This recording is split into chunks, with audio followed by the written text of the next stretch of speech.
Hi everyone. So I've spent the day today applying for jobs and also watching President Carter's funeral service. They were not supposed to show the part in the home, but they did. So it was nice to see everything.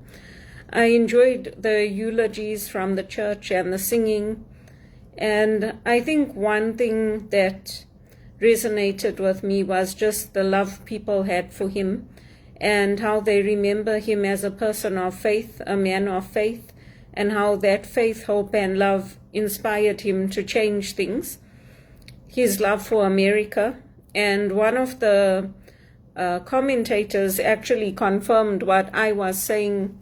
I've often told my immediate family members that even when I was growing up just before independence, I told them that America is not doing this for the black people. They're doing it for their own. They're protecting their own security. And they're like, no, Americans care. And Americans are good and they're going to help us. And I was like, oh, we'll see. And one of the commentators confirmed, he said he sacrificed human rights in Africa to protect the security of America. That's why Zimbabwe got independence.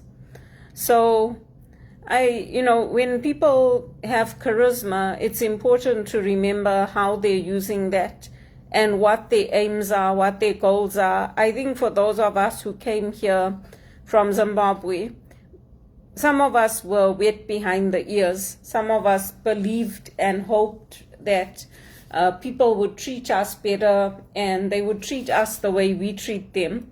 But it's not the case. So there's a lot to learn. And I'm glad I watched all the services that they had, because each channel had a different kind of viewpoint.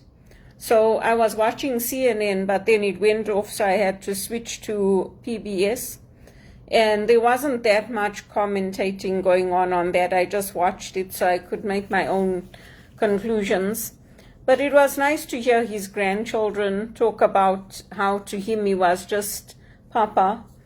It was nice to hear the reflections from his pastor about his faith. And people who had worked with him had left speeches that they wanted read out at his funeral if they were not going to be alive. So that was very moving. One of the most important things that I learned from there is that in the 70s, the greatest challenge facing the world was the great income disparity between men and women. But now the greatest challenge that's facing the world is the taking away of women's rights. And I know that's true because all the systems that are being put in place are for women to stay at home, for women not to work, for women to take care of the house. And many of us women, even married women, are frustrated by it because we want our own incomes, we want to work, we want to use our education. And when the systems being put in place are systems to take that away, it's very frustrating. So it's important for us to know that and to help each other. The challenges I've had with harassment, with not getting work, many of my friends have had, not just here, but in England, in the Netherlands. Also being visible minorities, we face discrimination. You can have the best skills, the best education. They'll hire a white person over you. So it's very, very frustrating. I'm happy for Zimbabwe. I'm hearing that things are coming right and you can get everything in the shops and, these big malls and everything coming up. And I'm happy for them. The problem is that I have nobody left there to go back to because we all left. We all left and we came to Canada, we went to England, we went to Australia. And I continued the work volunteering through the church and through places like One for developing Africa, for making sure they got international aid. And it's disappointing to see that only Cyril Ramaphosa sent a message for President Jimmy Carter. It would have been nice to have seen more of the African leaders do that, but at least he did it, so that's good because he acknowledged his voice in the struggle, what he did, and how he supported human rights for everybody, not just for the blacks, but for everyone, because there were not only blacks involved in the liberation struggle and in the call for democracy, but they wanted a black majority rule. So it was very hard. It was very frightening. And they didn't speak about that in the eulogies, but this commentator did mention it, and I appreciated that. As a child who grew up in the civil war in Zimbabwe and went through independence, I'm glad they mentioned it. The other leaders, including Kamala Harris, they talked about his involvement with treatable diseases and things like that. But it was nice to listen to all of them. I was very upset when, not so much today, but I guess when the news initially came, and then I couldn't go to the funeral services and just listening to everything, but it's history. So I joined everything that I could, and I'm glad I did. And I'm glad I got those confirmations, because it's very hard when it's you standing up against the rest of your community and your family, and everyone keeps saying it's you, it's you. We are not the problem, it's you. So sometimes these confirmations don't come about like a day later or a week later. It's 48 years since Elvis Presley died and my dad died. They died in 77, and the confirmations are only coming now. So you can imagine how hard it is for somebody like me who's standing alone. Yes, I stand with the One campaign now, but for many, many years I had to stand alone and use my voice and try to guide my mother, try to help the rest of the family, and always got put down, always got told, no, it's not, it's you, you're the wrong one. So it's very hard. I'm not going to pretend like it's easy. It's hard.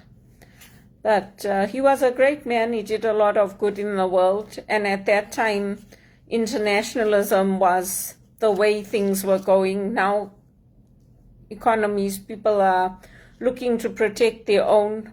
But he did a lot for China. He did a lot for Russia. He was the first one to stand up for human rights.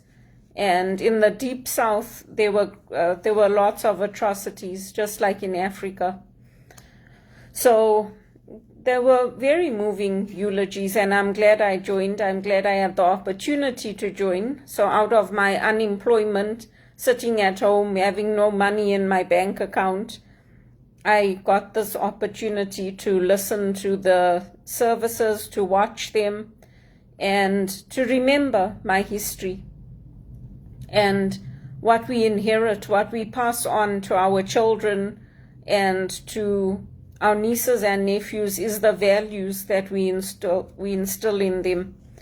We might, with this great reset, not be able to leave any property or anything to our next generation that's coming up because of the stupidity of what they did with World Economic Forum and Charles Schwab.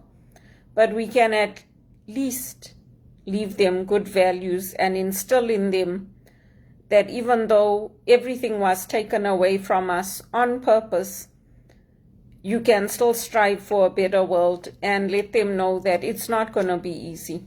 Because if they expect it to be easy, and if they think, okay, now you've got your degree, you've got your accounting, you've got the world at your fingertips, it's not. It's not easy. And nobody helps, nobody opens doors for you. So unless it's in their interest, and it was in their interest to support Robert Mugabe, it was their interest because he was Catholic educated and the Jesuits educated him. So that's why he was able to go to all these things, all these conferences and events, and go to the UN. Many people said, oh, how come he goes? He never got held accountable for any of the massacres or anything. It's because it's coordinated. And if you don't believe me, just watch the news. They don't even hide it anymore. It's coordinated. So the families that come up are the ones that they choose and the ones that they want. You'll be fortunate if you land up in America, where anybody can achieve their dreams and you can go from being a farmer to being a president of the United States. You're not going to get that anywhere else. And it's just the reality. Because here, the Trudeaus and the Poilievres and all of them, they come from political families. The same with the bankers, the same with the whatever other industries they are. That's why I did my John Maxwell. Because for me, it's a stepping stone to hopefully go to America or go to England and have those opportunities to make my money. Because my dream was to do what Elvis did. I would love to tour and sing and play my music and have those opportunities. But what are the chances of that happening? Very, very slim. So I'm doing other things. It's not to say that it will never happen, but I'm doing other things and I'm keeping myself occupied. I'm not a little old lady that wants to be sitting at home doing knitting, watching TV, and cleaning the house and cooking. I mean, it's really boring, to be honest with you. I want to be out there working, using my skills, using my talents. And even when we launched this one campaign here in Canada, there were quite a few of the women and men that left because they're like, Belinda, is this what it's about? I said, yeah, that's what it's about. It's about human rights and treatable diseases and all that. And they said, like, yeah, but Bono came and he didn't even spend any time with us. It's like he just came, he just sat there, and then he was there with us because you kept asking for him. And then he didn't even take any photos with us. He just sat there, looked at us, he gave his speech, and he went. They're like, we're leaving. So I'm like, oh, well, I think you should stay. Give it at least a year. They're like, oh, no, we're not staying. Because the thing is that with us, those of us who came here from Africa, we didn't come here like peasants. We didn't come from like living in the huts and living in places with no electricity and no water and no indoor plumbing. We came from families that were influential. And we went to black tie events and we went to things that had dignitaries there. The cardinals and the popes and all these things. So many of them, like even when I joined this Africa-Canada chamber that was set up here for mining indabas, they're like, these people here don't know what they're doing. So many people left and they went to America because they felt that they get treated better in America. So they started off enrolling in courses, and then they stayed there, and they're like, we're not coming back. You come here. I said, oh, how do you want me to come? You get me a job, then I'll come. So it's not just me saying it about Canada. A lot of people are saying it. And even now, when we had this changeover, we didn't have anybody to lead the Canada branch for a long time. And now they found somebody, and some new ladies came in, and they were like, this is nonsense. They treat us like we're stupid, like we don't know how to talk, we can't get any jobs. I said to them, that's how it is here. You have to be willing to take whatever they give you. And they're like, no, that's not what they told us. I said, what they tell you and what the reality is two different things. So it's very hard when you come here and you have all your dreams shattered, you have all your hope shattered, you have all your expectations shattered. It's very, very soul destroying. But it's not any easier going back home. Like when I went back home, I told my neighbor that I met in England. I said people were getting jealous for their husbands. I grew up with these guys. I've known them since I was a little girl, and these women are getting jealous. And she's like, Belinda, just leave them. They don't know anything. I said, yeah, you know what? I went home after so many years, and this is the reception that I got. She's like, don't go there again. Don't go and stay with them. So it becomes very difficult because you come here, you get soul-destroying work, you get treated like you're an idiot, even with all your credentials and everything. Then you go home and then you have to deal with that. It's like, oh my God, please give me a break. But I guess that's the journey. That's the journey. So I don't know where I'm going to land up next. I don't have any expectations of Bono coming to Canada. And I don't think he will come here anyway. He always goes to America because that's where the money is. And that's where the political will is. Yeah, it's like pulling teeth to get any support. So I don't think I will see him again. But I had my opportunity, even though he didn't speak to us. He didn't talk to us. He just sat there, he gave his speech, he looked at us and he went. It's like, oh, okay, we're giving our time and our talent and everything for you. It would have been nice if you had talked to us and spent some time with us and sat at our round tables with us, but you didn't. So I guess you can't compare, right? But everybody compares. You shouldn't compare, but everybody compares. And for me, my standard is Elvis. So what are you going to do?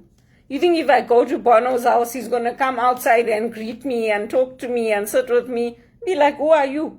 I say, I'm from your one campaign. He's like, be like, I got thousands of people in my one campaign. So it's different. It's different. I wish Elvis had lived a little longer.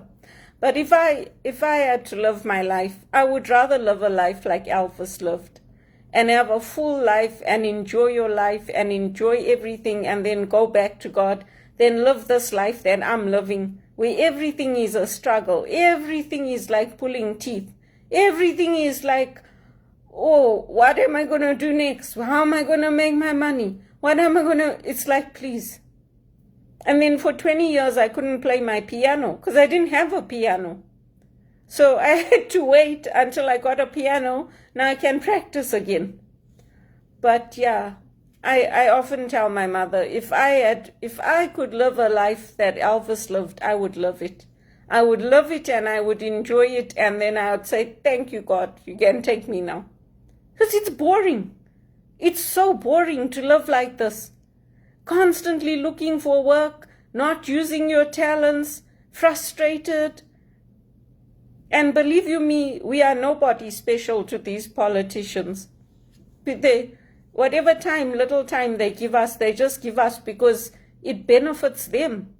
If you're a spiritual director and you're in the church and your pastor knows you and the Jesuits know you, it benefits them. So obviously they're going to tell the priests they like you. What are they going to say? They don't like you? I mean, at least now people admit, like these commentators and things today, they were good. And the African Americans, they don't hide it. They're like, we're fighting for African American rights. So that's why now I don't hide it either. I say I'm fighting for Indian rights because I'm Indian. If I don't fight for it, who's going to fight for it? You think they're going to give it to me? They're not going to give it to me. The same way they didn't give it to me in Zimbabwe. They're not going to give it to me. They'll say this is for our black majority. So, anyway, 48 years later, this is the life. You know, Elvis was my idol. I always loved Elvis, always. He was just everything to me. I love the way he sings. I love the way he had manners. I love the way he was generous. I love the way he used to come down and talk to his fans by his home. And he was just one with the people. He wasn't like, oh, I'm better than you. And who are you? He was such a nice man. Anyway, I was just a little girl when he died, but I tried to forget. Believe you me, I tried to forget. I never listened to his music. Never. I never used to. I used to put the radio on, listen to all these modern artists. And then one day I saw this video of this woman. What's her name? I think her name is Miley. I don't know. But she was doing the sledgehammer naked. I was like, is this what they do now? And then they were having these concerts and they had big penis balloons in them. I was like, is this what they do now at the concerts? So I was like, whoa, where did the years go? I never listened to his music. I only started again now in the last 5 years. That's because his music kept coming on everywhere I went. In America, here in Canada, on my YouTube. So that's why I started listening to it. And I always say, Elvis, I don't know what you want. I really don't. But I hope I get the chance to sing for you at Graceland. And thank you for saving my life. And I hope you take me to America because it's really boring. When everything is coordinated and you can't come up, you can't even save 2 cents to your name. You can't even buy a house, and you're talented and you're educated. No. And it's depressing to hear that women's rights is the biggest issue now. Again. It's depressing. And anyway, I don't know. I just ask Elvis to protect me. And I put my trust in him. I'm by myself here. You think that anybody comes here to check up on me or to visit me? No, because I'm not working. So I can't go anywhere. I can't do anything. What I'm spending is being tracked. And there's messages about it. You think I'm lying. There's messages. Go on YouTube. There's messages about how the banks are tracking now, how people are spending, what they're spending, especially if you're unemployed. They want to make sure you're volunteering, that you're contributing to the community. And it's not just in here. My friend also in Netherlands, they were also telling me that when you're unemployed, they want to make sure that you're volunteering and then you get hours towards that. Here, they don't give you hours towards it. But they want to make sure that you're not just sitting at home doing nothing. So it's important that we know these things because when we leave Africa, we leave Zimbabwe and South Africa and that, and we come here and we think, oh yeah, we're going to make it. We're going to own our cars and our houses and we're going to be supported. There's nothing like that. Nobody supports you. Nobody helps you. Nobody gives you a break. You're always scrounging for your next opportunity, your next contract, your next break that you're going to have. And what hurts is when you're good. You're good and you know you're good and you're delivering. You're delivering the business, you're delivering what the customers want, what the clients want, and still they let you go. That's what hurts. Why? Because they know you don't have a father. They know that your mother's on her own, that your father's been dead a long time, so they take advantage of you. And it's just the reality, and if you don't believe me, that's up to you. But that's why I'm doing everything I can to go to America, because I don't want this life. I don't want to be told be happy with the little you have and be grateful for 1 meal a day. And be grateful that you have access to credit, because if I didn't have that credit, I wouldn't be able to live. That's not how I want to live. That's not how I want to live.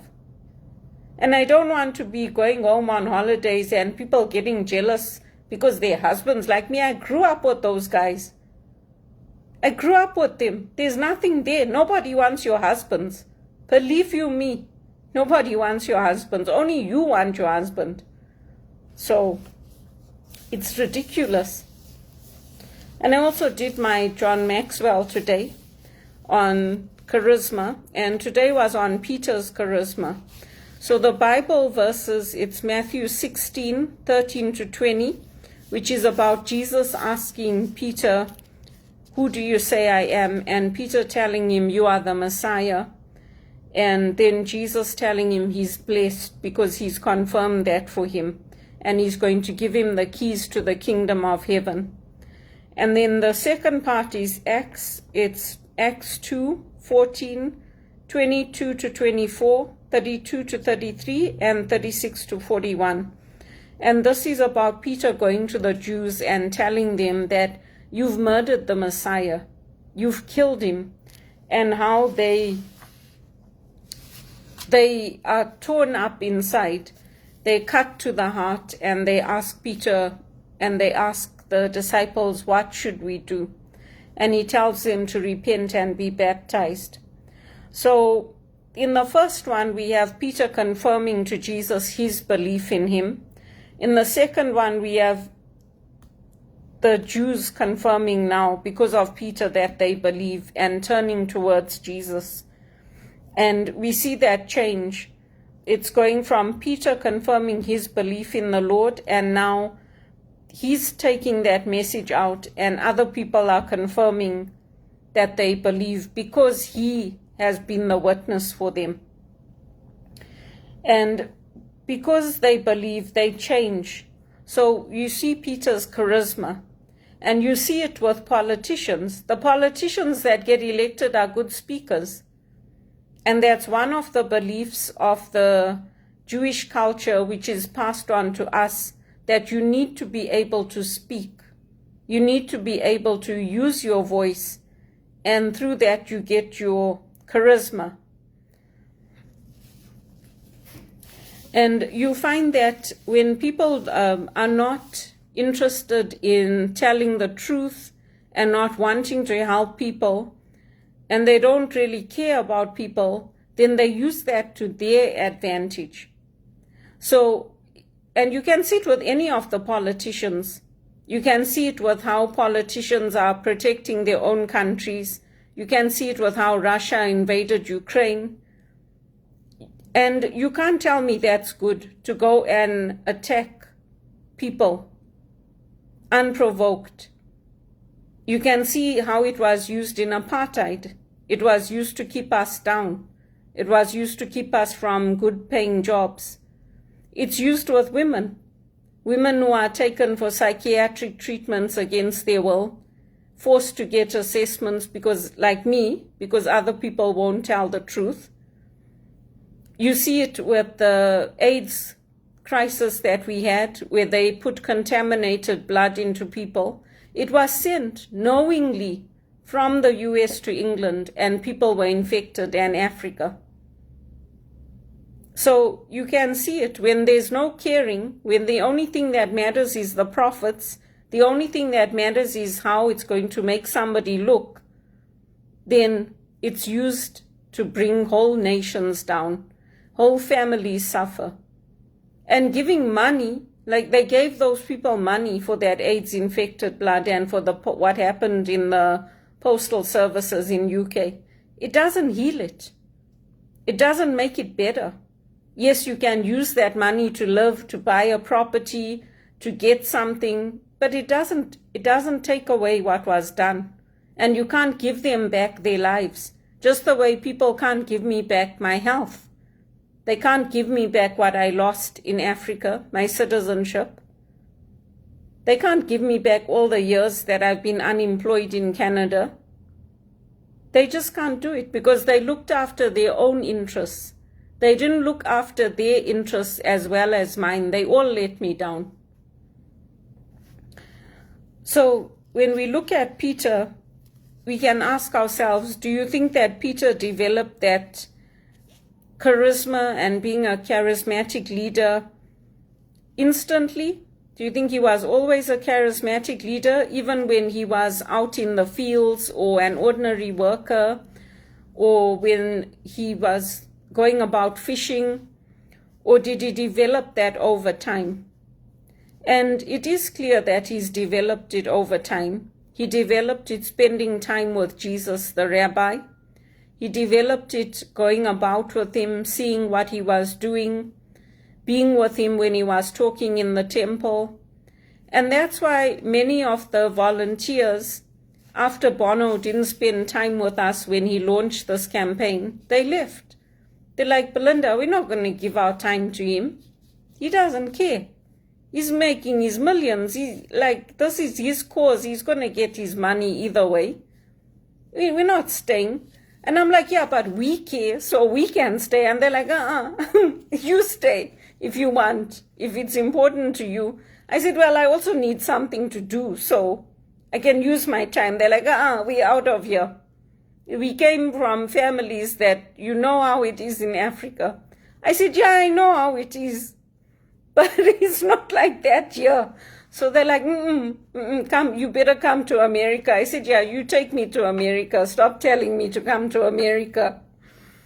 But yeah, lots of people left because that's how people felt. They're like, oh, Bono doesn't care.